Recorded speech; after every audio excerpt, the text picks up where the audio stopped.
Hey guys, Aries here. Going to be doing a top lane video. Yeah, so this is high gold, low plat. So yeah, I don't think I've done a video yet on game of. I may have done a couple gold 1 games, so I don't know. But you know, first one this season, I think. So, or at least regardless, first one this patch or within the last few months. So yeah, so matchups, we have a dual lane of Malphite Ashe into Jinx Leona, a mid lane looks like Lissandra into Orianna, and the top lane is Fizz into Zac. So yeah, it should be interesting. Yeah, so bot lane is a decent lane, I guess. So the way that Malphite's going to want to play it is basically body block Ashe, so he should be standing in front of her. So the way he's going to be peeling Ashe is by just standing in front of her and hoping that the enemy team targets him.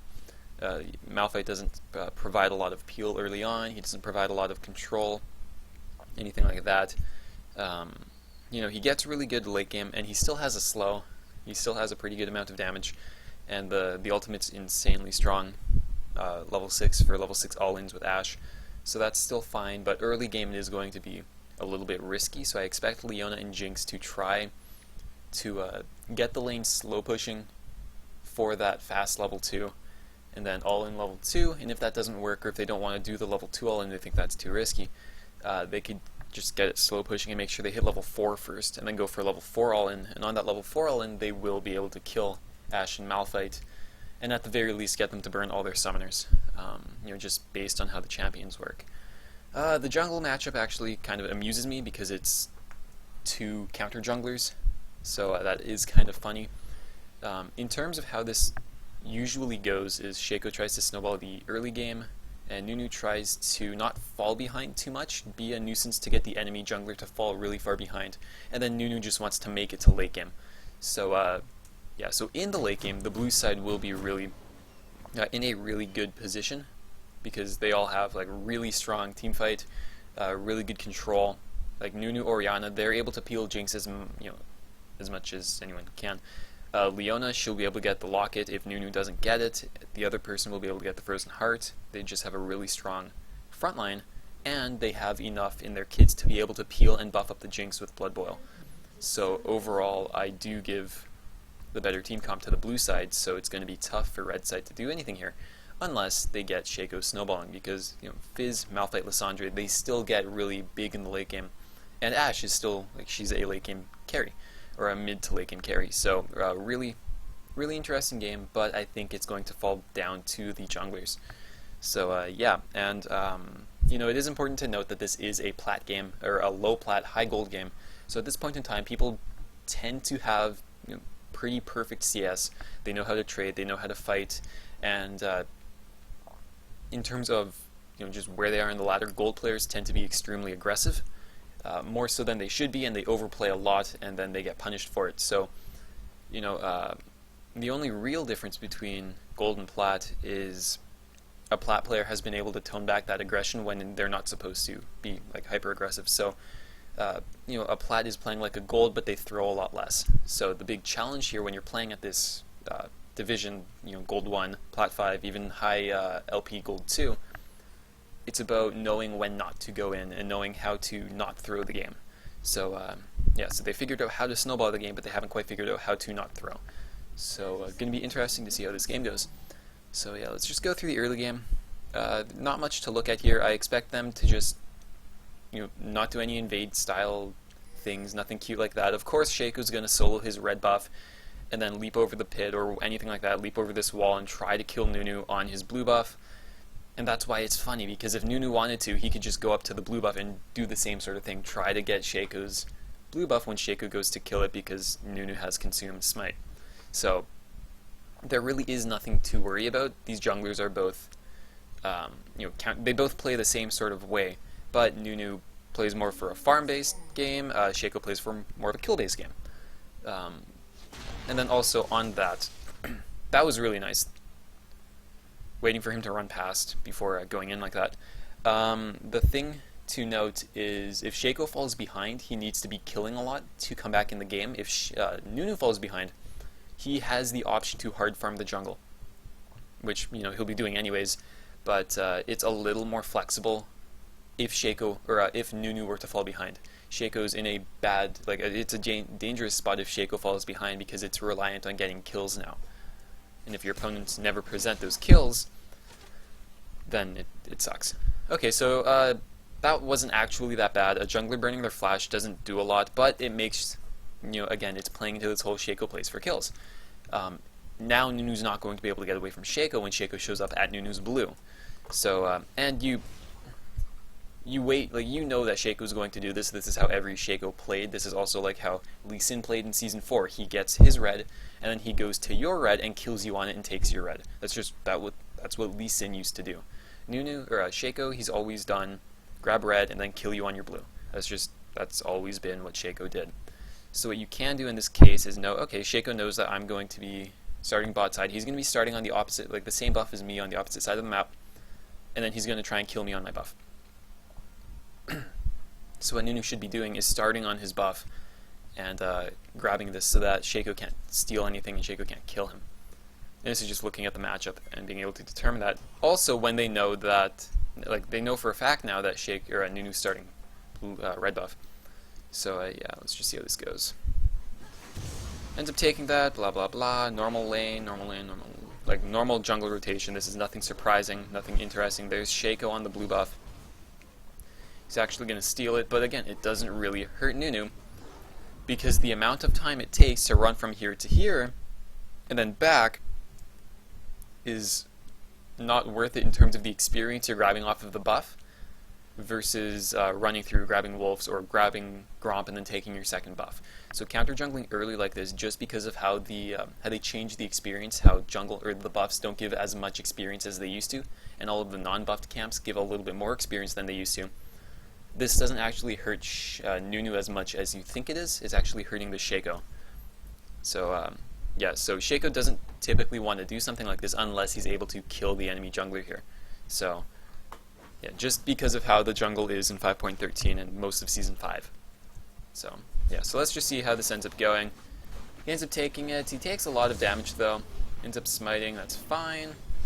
Completely clears it. He doesn't even counter it. So he does have the timer, so that's fine. Will he end up taking the crab, or will he immediately gank? Looks like he's grabbing double buffs, and then he'll immediately gank. This is also something you see as Eve. They just grab their buffs, and then they gank and gank and gank and gank, and then where their buffs run out, they farm a little bit, grab their other buffs, and then they gank and gank and gank. I would have liked to see Nunu come from this area, because this is the least likely place to be warded from the Orianna, and Orianna wasn't looking in this brush. If Ori was looking right here, even if it's Fog of War, you still see the smoke. So this was just Orianna not paying attention, but she should be able to get out. Shaco places the box, she should flash.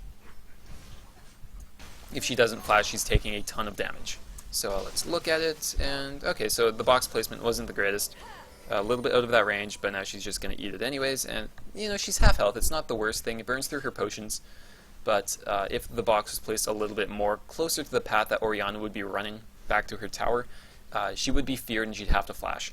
So a little bit of a misplay by Shaco, and he didn't get anything off of that first gank, and that's a big deal, because while he was ganking, Shaco was just farming. For some reason I'm getting Shaco and Nunu mixed up, the names anyways. While Shaco was trying to get this kill, which he didn't do, he didn't even burn any summoners, Nunu was farming, and Nunu's already a level up on Shaco. So this is why you see that this sort of buff to counter buff play doesn't work if you don't get the kill. So now Shaco's really far behind the Nunu, and Nunu's just able to keep hard farming and stay relatively healthy in the jungle because of his consume.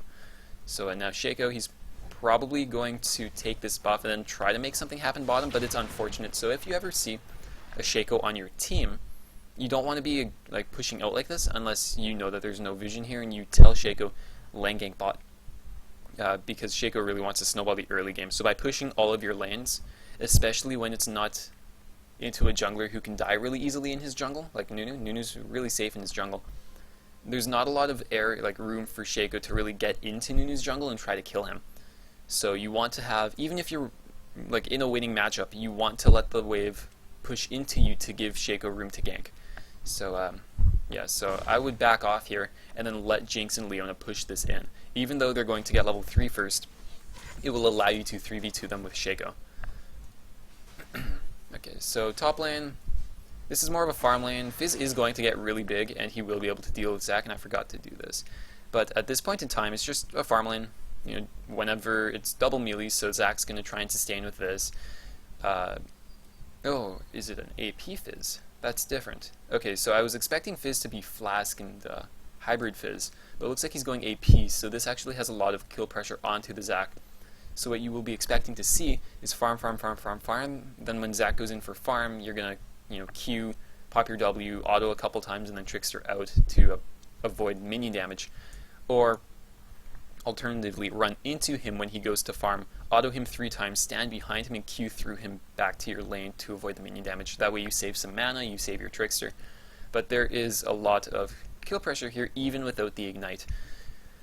So this would be another location to try and gank for Shaco, because there is a lot of kill pressure because you're running an assassin top laner. So I do not like trickstering in like that. You're engaging with your only escape.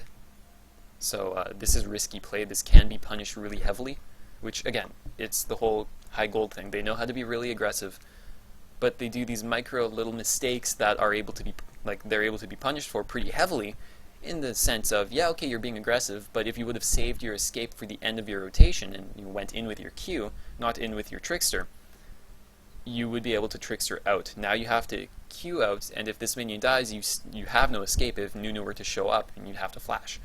So, that's the big thing about, gold to plat, is it's kind of like blind aggression. So, yeah. Excuse me. So, yeah, and he's still... Okay, so he ended up queuing. But, really interesting that he didn't take Flask. I guess it's because Zac's a melee laner, and Zac went Doran Shield because he expected the Flask start, and the AD Fizz. So at this point in time, this isn't really that bad. He has 137, so he'll have 140 mana. We look, this is 50 mana, this is 100 mana, so he's 10 mana away from being able to Urkin Strike and Playful Trickster away. So he's just going to Urchin, whatever you want to call it, Urkin Strike through Nunu, and then if anything happens, he's 10 mana away from the Playful Trickster. So Nunu's taking more damage than Fizz did there, but that's fine. Typically what you would want to do, and this is the same thing as when you're playing against a Gnar, because he can just hop over you. And apologize for that. It's choppy for some reason. I'm going to close some things first, and yeah, sorry about that. I just don't want it to be really choppy when I'm trying to explain some things. Okay, so hopefully that's better. Just like Gnar, he can just hop away.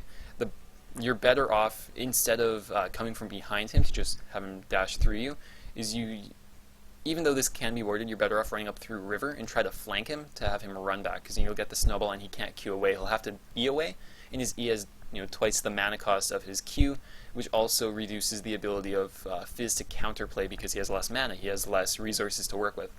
So, and again, that's the same thing with Gnar. But obviously, if there's a lot of wards around this area and Tri-Brush is warded, time is of the essence, and if you're Nunu, you don't have a lot of gap closers, so do what you need to do, but play around that Urkin Strike.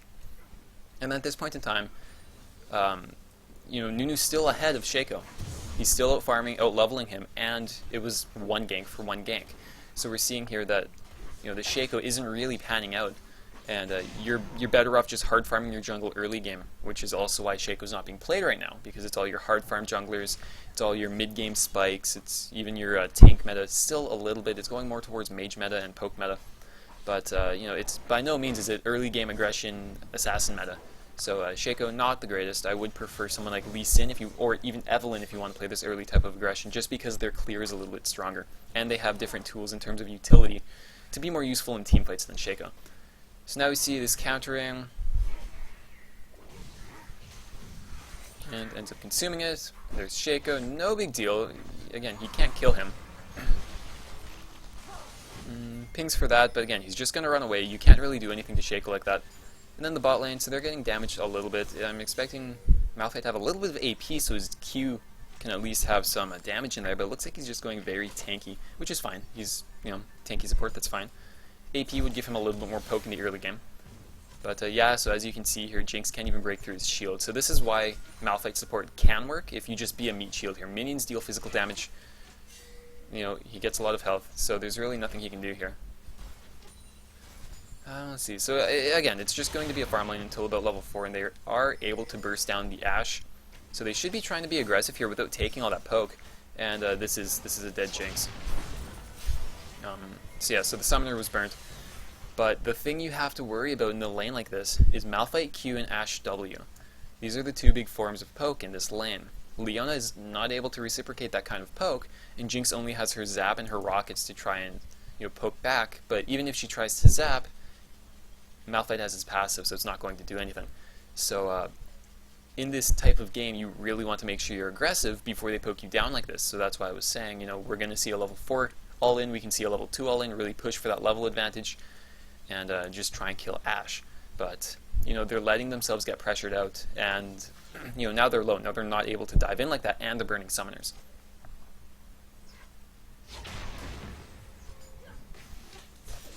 So it was good by the Ashe to go on the Jinx, and again, just that is Malphite. He can't provide a lot pre-6.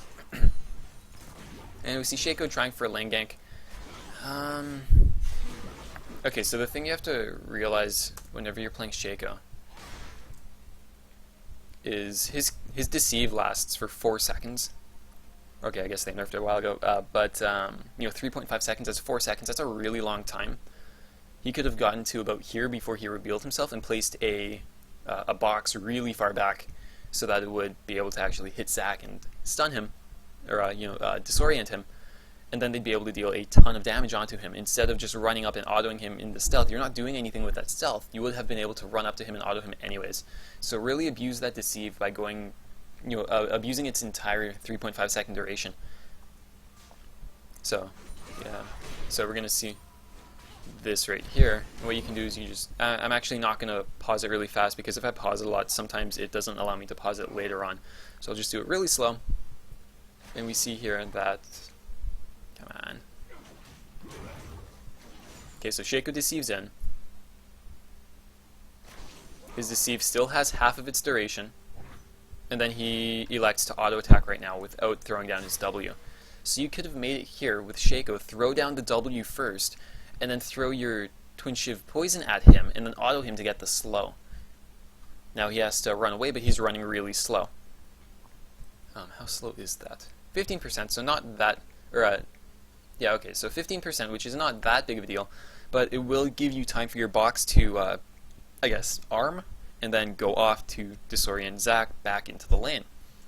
That's how you gank as Shaco. You use your full deceive, you place a box down where they are going to be running, and then you shiv them, and then you auto them for the crit. And then the box goes off, and you just continue autoing them. And that will give you time for your laner to,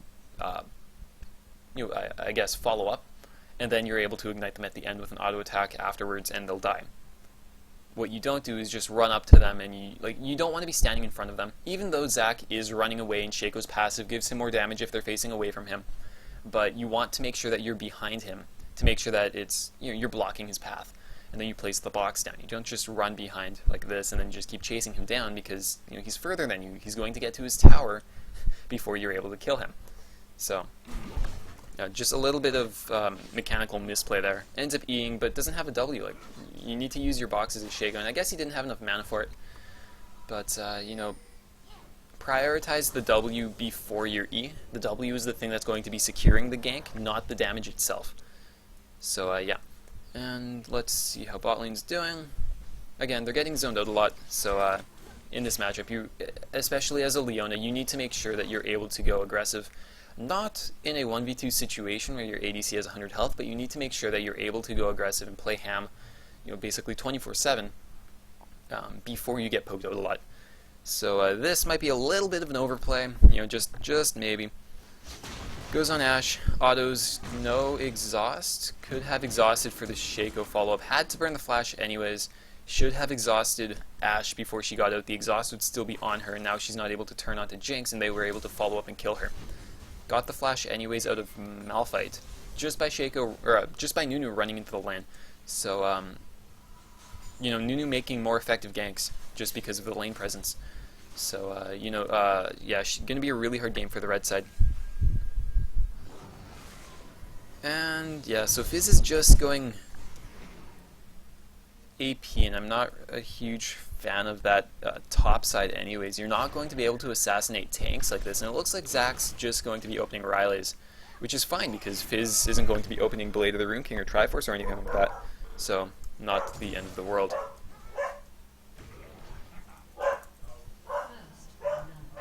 And there's the first blood, and Zach still has his passive, if anything were to happen to him.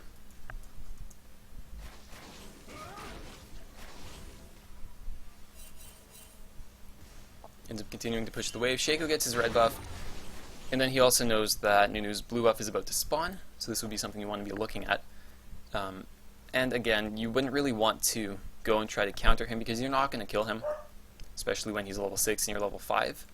But this lets your team know, okay, Nunu's going to be at his blue soon.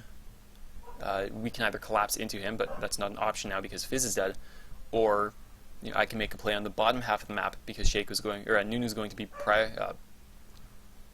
preoccupied taking his blue buff, so I can take Dragon.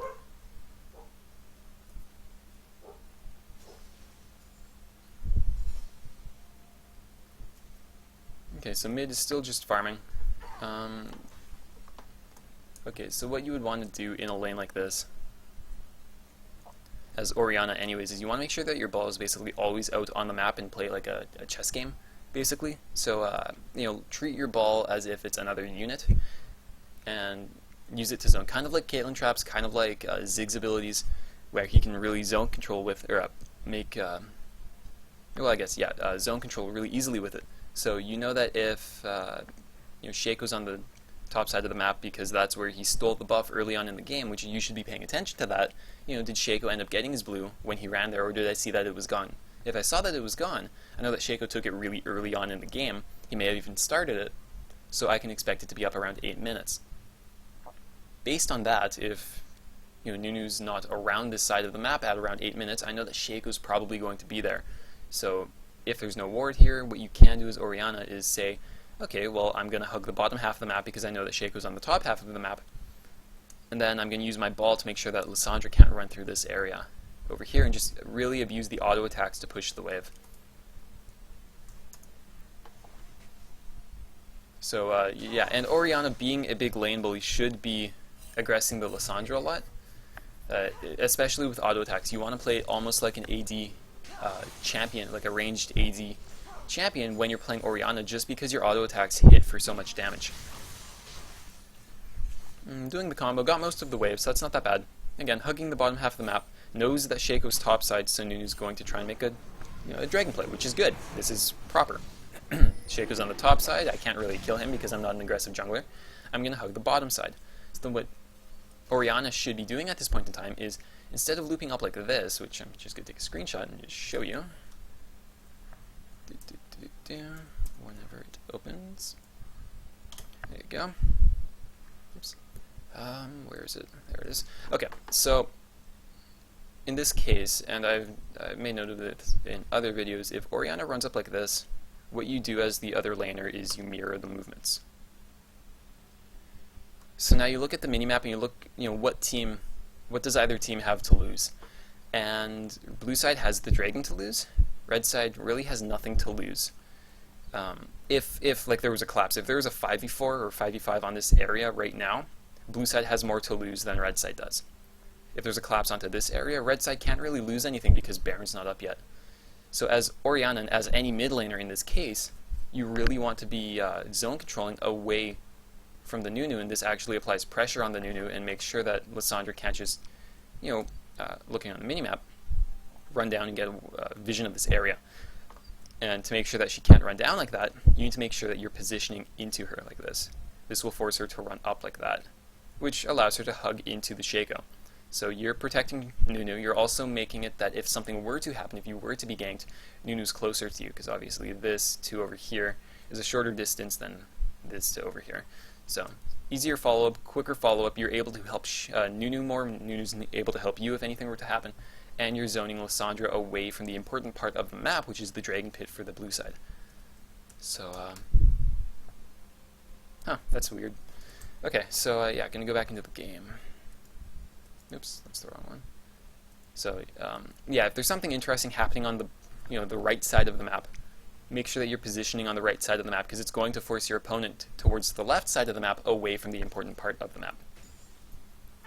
So yeah, let's just see how this goes. And yeah, so, and again, Ori should know that Shaco's on the top half of the map because he started double buffs on the top half. So positioning into Shaco, not a good positional decision there. So this makes Shaco's Nunu's position relatively weak, and also puts Orianna into a lot of danger, I guess, if Shaco wanted to gank immediately instead of taking the crab. And because there are no wards here, it's even worse. So ward up here, and then just position to be ready to react to Nunu if you need to. So Nunu ended up getting the dragon, which again puts blue even further ahead, so it's going to be an even harder game for red side. And there's Nunu, or Shaco. I'm going to be doing that all game. Should have flashed immediately, because now it's just going to ultimate. Yep, ends up popping the barrier, but in that sort of case,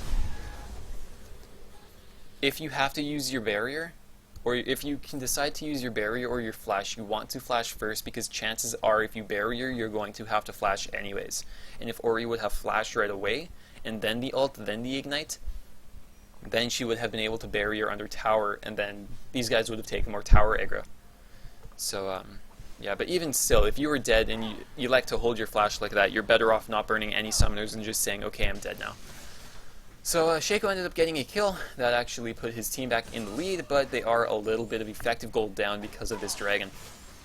So let's see how this is going. So they are pushing in a little bit. I want to see Leona go ham here and burn her ultimate, double ult them, because these guys aren't, well, Malphite's not level 6 yet, so this is the time to be aggressive. So what I'd like to see is closing the gap, either running this way. I'm actually going to do that again because this is an important concept about holding summoners, or not holding summoners, holding cooldowns, and that's here. So Leona has two options available to her. She can Zenith Blade onto Ashe, she can Zenith Blade onto Malph, or she can just run this way. And if we assume that their move speed, and I'm actually going to check that, what their move speed's at, so she's at 340, he's at 335, so she moves a little bit quicker than him. So by the time she gets over here, that's roughly bam, bam, that's roughly that distance. Now if we add the range on top of that, saying melee range, okay, that's about that on her Q. That means Leona can stand here when Malphite's standing right here and hit him with a Q. So you don't actually need to use your Zenith Blade if you want to get onto the Malphite here. You can run, and alternatively, you could run this way to meet up with Malphite when he runs up like this. And you'll meet him a lot closer to his tower, but again, if he flashes, that's a little bit more of an issue, so you might want to cut it a little bit shorter like that. But this also zones Ashe upwards. It zones her back a little bit, or it might make her loop around like this and start attacking you like that when you go in onto Malphite. But the big thing here is you can initiate as Leona and you don't need to burn your Zenith Blade. So you're going to run up this way. Malphite's going to run back this way. And yeah, I was being stupid. I wasn't actually looking. He doesn't even have his flash. So stand right here. He'll be here, around this area, and you're going to Q him. Gonna stun him. Okay, cool. How much does your Q deal? And we're just gonna say, before what's it called? Before defenses. So it looks at 76 plus 40. That's 116. So we have here we have 116 damage. And then so right away that just eats through the passive. So he's down to there. Jinx is able to auto him probably 3 times by the time he's running back like that. So 1, 2, 3. How much is Jinx's auto attacks dealing? 150. So we'll just round it down. 150. So 150 times 3. So it's 566. So we'll say 550. So if we remove that, so it's about 1, 2, 3, 4, 5. So we can say he's about here. So he has 400 health remaining. And now that the stun has worn off, and when you do this immediately, you are going to pop your W as Leona, and then that's going to go off when the stun goes off. So it's an extra 160, and their armor and magic resist. Oh no, that's hers. Never mind. Yeah, so 160, so it's an extra 160 damage. So we can look here, and that's an extra 160, so it'll be maybe around there. So like that. So he has 300 health, or 250 health remaining, and then you throw your ultimate on him, as Jinx throws a zap out or an ultimate or whatever, and he's dead. So we just looked at that, and we saw Leona doesn't even need to throw out any skill shots there. She just needs to pop her W, pop her Q, run to the right as Malphite runs back, Q him, and as long as Jinx is auto-attacking Malphite, he will die. So at this point in time, if I were to ask you, looking at this game, you know, is Malphite dead? You'd say yeah. But now there is a little bit of counterplay because Malphite can pop his W, and Ashe can heal him. And then Ashe can also ult and then stun you before he hits level 6, and then allow him to hit level 6 by clearing out these minions. So there is a little bit of counterplay available, but alternatively what you could do as Leon is, again, run this way. Malph runs up, you Q him. You Q him, and then you throw your ultimate on Ashe. And then you Zenith Blade with your W. So Ashe is stunned, she can't help him at all. She can't pop an ult, she can't do anything like that because you stun her when you run forward. So you're going to run forward, and as you Q, you're going to pop your Q, get the auto, use your ultimate to reset your auto timer. So it's basically going to be auto Q, auto ult, pop your W like before you do all of this so that it goes off when he's stunned. And then when he tries to move again, you're just going to point blank a Zenith Blade on the immobile target, which gives Jinx more time to drop her traps, pop a ultimate, pop her zap, something like that. But regardless, Malphite's dead. So this is a dead Malphite. So let's just see if they play it like that. Runs into him, pops the Q, threw the Zenith Blade immediately, did not pop the W, gets the traps anyways, ends up ulting, and that's the dead Malphite. So that was good. That was good. Didn't burn the heal from Ashe, which means dead Ashe. Okay, that was nice. Didn't expect Jinx to heal like that. The Ashe did not. Ended up blowing the summoners like that, and yeah, so that was really, really, really good. And this should be, again, this should be another kill. They should have been able to kill him if he were to stay like this, but no vision in the brush, so that's a little bit unfortunate. And I can't see the cooldowns on that, but, or no, they probably wouldn't be able to kill him. That wasn't, you know, whatever. But yeah, so they played the bot lane as, you know, as we would expect from, you know, this analysis, and they ended up getting a kill for it. So yeah, it's as was expected. So if you're the Malphite, don't position like that because you will die. And again, it's just play enough games and you'll be able to pick those out as you're playing them. So, you know, slight timing issue with the Leona where she didn't pop her W, but she didn't need it. The Jinx was following up. And yeah, so that's really, really, really good. Just, you know, Malphite's dead because all you have to do is run into him and he'll die. He'll just explode. So, really nicely played by the bot lane. That was proper. So now what they should be doing is, well, first pushing up this wave, slow pushing it so they have minion control. And once you gain that minion control, you know that if it was a 2v2, you'd have more minions than they do, so they'll be taking more minion damage than you will be taking of theirs. So, in, you know, just very generally, all else equals, they'll be taking more damage than you, so you should win the trade. But, you know, given that these aren't the same champions doing the exact same things, what you would want to be doing as Leona is running up into this brush. And then if Ashe, you know, when you see her auto-attack this minion, Malphite's going to be auto-attacking the next 2 melee minions, and then Ashe is going to grab the 3 ranged minions, but you want to make sure that you run into this brush, and then whenever Ashe goes to auto-attack a minion, you Q her. You put on your W in case she tries to W you. You take less damage from the trade, and then you Q her, the W pops off, and then you run back into the brush. You play it like a top laner.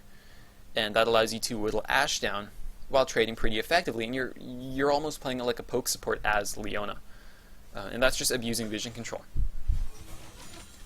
So, yeah, and that's how you would play this, just because they do have a lot of poke here, and you would have to be careful for the next little while, because Malphite has his ultimate, and he has his exhaust. So you know he didn't exhaust you when he died there, and he also didn't flash. So at this point in time, he should have everything available to him.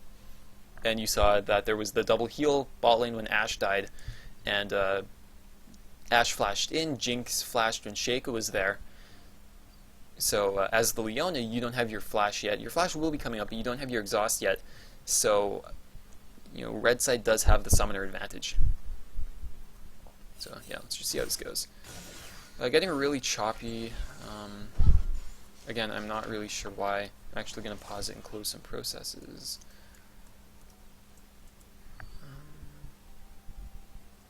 Okay. And yeah, so poke it down as Leona, and then as Malphite, you basically just want to body block and then call for like a Shaco, come here, I'm going to ult in. And they pushed in, so this is actually a really nice time.